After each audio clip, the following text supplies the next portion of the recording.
How to research information for your novel. What do you put in?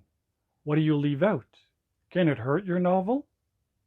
We're going to be addressing those questions and more, and we're starting right now. As a writer, you want to research information and put it into your book to make it as real as possible. But the problem is, how much information is too much? Can it hurt your novel to have too much information? One of the biggest problems that writers face is that they will go out and spend weeks, months, or years researching information to put it into their novel. And then when they have collected all of this information, they want to put it in there because they figured they put so much effort into acquiring this information, they want people to read it. They don't want to have to leave it out because they figure that it is a waste of time.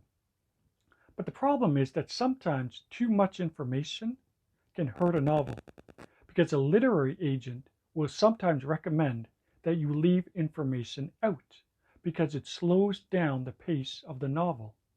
There's nothing worse than reading a story about someone having to stop a nuclear reactor from melting down and saving the world, only to then have about 4 or 5 pages on nuclear reactors and how they work, because it ends up slowing down the pace of the novel.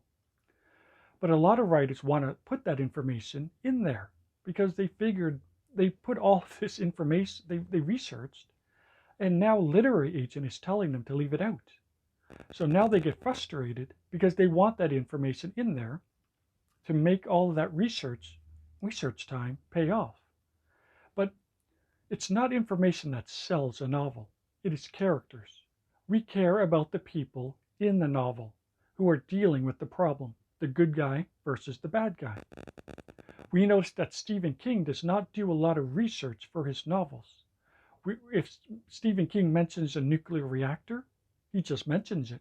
He doesn't have 4 or 5 pages on how a nuclear reactor works because he knows that what sells a novel are the people dealing with the antagonist.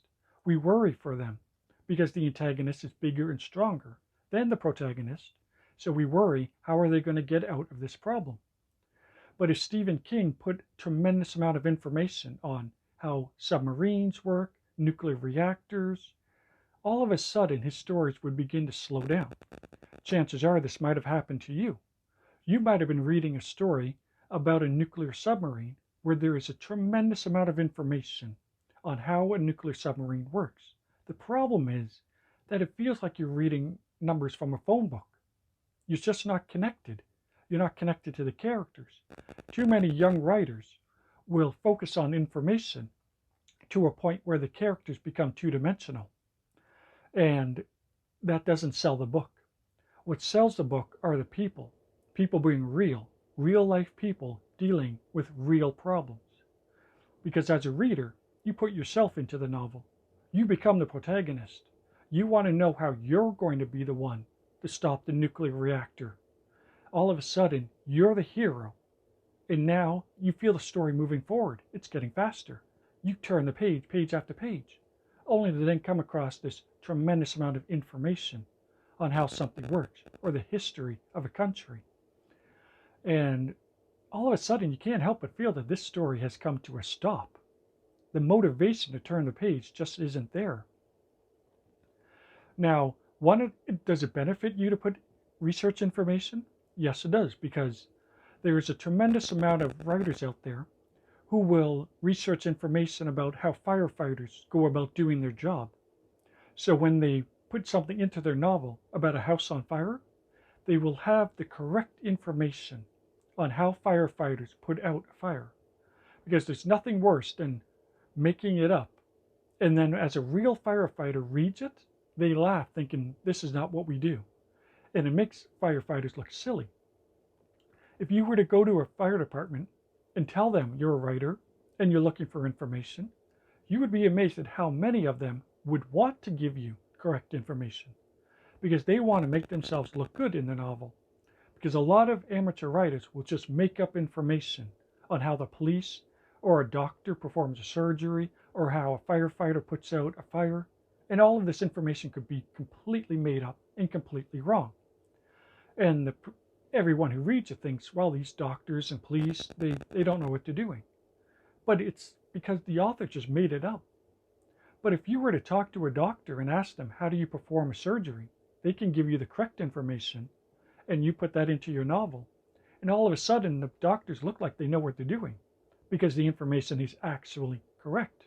This is what doctors want. They don't want a writer just making up how to perform heart surgery, making the doctors look silly. So it does benefit you to do some research. Now, researching back in the 70s and 80s was difficult because you had to go to the library and find all the books, and you had to write down everything and then put it into your books. Young people today have the advantage of the internet, where they can research information about another country or the history of another land, or you can, in fact, go onto a website and it can teach you how heart surgeries are performed. So yes, young people do have the advantage, but you have to be careful not to flood your novel with too much information that will actually bring your story to a stop. Because a story is like a car getting faster. You start off in gear 1, 2, 3, and 4, and 5. As the story moves on, the story gets faster. And if you stop to put too much information on how heart surgeries are done or how nuclear reactors operate, the reader can't help but feel bored, as though they're reading a phone book, and they might end up stop reading your novel. Readers do love reading books with tremendous amounts of information because it gives them a chance to travel to places they may never go to, travel back in time to times that they cannot visit. You look at the novel Memoirs of a Geisha. Here is a novel about Japan back 100 years ago and geishas living in them and what their lives were like. Many people have always wondered, but there's no way for us to know because we can't time travel. But the novel Memoirs of a Geisha was filled with so much information. The writer clearly did a tremendous amount of research into what Japan was like back a long time ago. And this really created for a powerful story. But it wasn't the research that sold the story, it was the characters. We cared about who was in the novel. But as a writer, you want to make sure that your biggest selling point are the characters and how they deal with problems. Too many young writers do a lot of research and they fill their novel with the research, but the characters are weak. In Memoirs of a Geisha, it was a balance, this teeter-totter balance between information and character. And the two of them together created for a very powerful novel that was made into a movie. As a writer, you want to do this sort of thing. You want to make sure that it is character, because ask Stephen King, and he will tell you it is character that sells the novel, not information on how a nuclear reactor operates. If a character in a Stephen King novel is a carpenter, he's not going to go into pages and chapters of how to build a house. He's going to talk about the character who is a carpenter and how they have to deal with the problem. And that is what makes us want to read. We did not read Memoirs of a Geisha because of the description of Japan. We read it because of the characters' problems and how the protagonist had to overcome negative obstacles. But we also enjoyed learning about Japan. So as a writer, you want to be able to find that balance. And it's not easy. It's tricky because you don't want to write about Japan back in the old days and just not write about anything.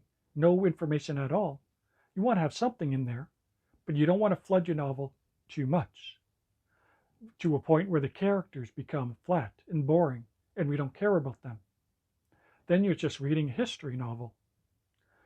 But you want to make sure that it is character that drives your novel. And sometimes when you collect too much information, the literary agent might ask you to leave some of it out because it might end up slowing your novel down. And this frustrates a lot of writers because they figured if they spent 2 years researching, they want to put all of that information in there. The problem is that it can slow down your novel. As a writer, don't be afraid to go out there and talk to people who specialize in a job. An airplane pilot? How many times have you seen movies where a passenger has to land an airplane? And what they're doing is completely wrong, to a point where a pilot will laugh when watching, saying, "That's not how you land an airplane. That's pretty much how you're going to crash an airplane." And the people watching it think, "Oh, okay, so that's how you land an airplane." But a real pilot would say, "No, it's the complete opposite." So as a writer, it's okay to go out and talk to people who are pilots, firefighters, doctors, and ask them for information on how they do their job. So that way, the information you put into your book is authentic and real. But you want to do that balance between not too much information, but not too little. You want to put in just enough that the reader can understand what's happening. But the focal point is the characters. We care about the doctor, we care about the patient. But how they actually go about the surgery, step by step, that's not something you want to focus on too much. We want to focus on the characters who are actually in the hospital itself. Traveling to other countries can benefit you, but you don't want to spend too much time researching, because then you end up wasting your life away doing all this research for only 1 or 2 books when you could have written many, when the bulk of the information that you collect ends up not being in the book. If you do travel, always remember to collect enough information that's needed, because yes, traveling to other countries can benefit you. But what you don't want to do is collect so much information that you feel like you have to put it in your book to make the cost of that travel worthwhile, to a point where it can hurt your novel. Because as much as the reader cares about another country, it is the characters within the country that we want to learn about. Well, that's who we care about. So you have to remember, if you are going to travel, it's going to cost money, but you have to ask yourself, how much are you going to put into your novel that's going to help or hurt your novel? Look at Margaret Mitchell when she wrote Gone with the Wind. She wrote about the Civil War. Now, it's really easy to write a book about the Civil War and put way too much information on the battlefields and the actual battles that took place. That can really slow down your novel. You don't want to. Margaret Mitchell, in fact, didn't put anything of the Civil War in her novel. She talked about the characters. It is the characters that drove her novel from page 1 to the end. We cared about Scarlett O'Hara. But however, if Gone with the Wind was filled with hundreds of pages on the actual battlefields and the battles themselves, we may not have wanted to continue reading. Margaret Mitchell might have done this on purpose. Maybe she didn't really know too much about the battles themselves and didn't want to research it. So she ended up focusing on character, and it worked. Gone with the Wind is one of the most read books in history. Would it have been if it had been filled with hundreds of pages on the war itself and the battlefields? We don't know. But mentioning the war is one thing. But her biggest focal point was the characters who were dealing with the war, how they felt, and how they dealt with it. If you enjoyed watching this video, be sure to check out my website. I'll leave a link in the description down below. And I have a ton of information that will help you become the greatest writer you can be. Because that's what I want to do. I want to help you become published as fast as possible. If you enjoyed watching this video, be sure to check out my other video that I have on understanding character arcs in your novel. How can they help? You know, in fact, I'm going to leave a link for that video right here. And you can click on that video about character arcs and how they can benefit your novel. And you can start watching it right now.